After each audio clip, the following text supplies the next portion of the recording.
afur kanamoonni kumaatamaan lakkaayaman soomatu nurraa bada jedhanii yaadan ka wantoonni afran kun ammoo sooman balleessine si lakkaaya jechuu.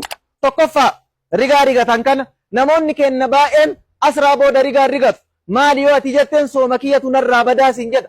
Kuni sirrii miti. Asraa ta'e magriba ta'e sa'aatii si barbaachisetti rigaa rigadhu soomni kee wanni baduuf hin jiru. Yaanni bareenni kanaa jechuu.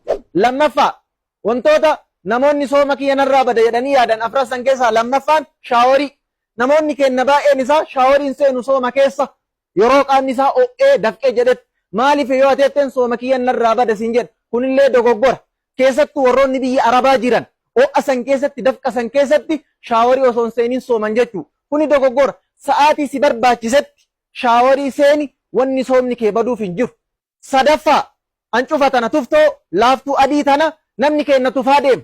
Mana nyaataatti hin tufa, yeroo karaa deemuun tufa, yeroo makiinaa yaabbatuun tufa, mana barumsaatti hin tufa, osoo tufu laagaan isa goyde jechuu. Sooma kiyya narraa bada jedhee yaada. Kunillee dogoggora. Hancufti adiin, hancufti xabi'iin tuni waan sooma balleessituuf hin qabdu hancufa kee liqimsi homaa takka rakkoon qabu jechuu.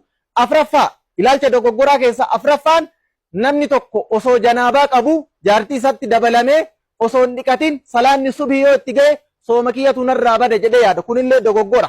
Si'ii jaartii keetitti dabalamee osoo ati hin dhiqatin yoo salaanni subhii si gahe dhiqatteetumaan ofirraa soomta malee soomni kee wanni baduuf hin jiru jechuu obboleessi kiyya. Islaamummaan amantii laaftuudha. Namatu ofi jabeessa malee irraa fayyadami.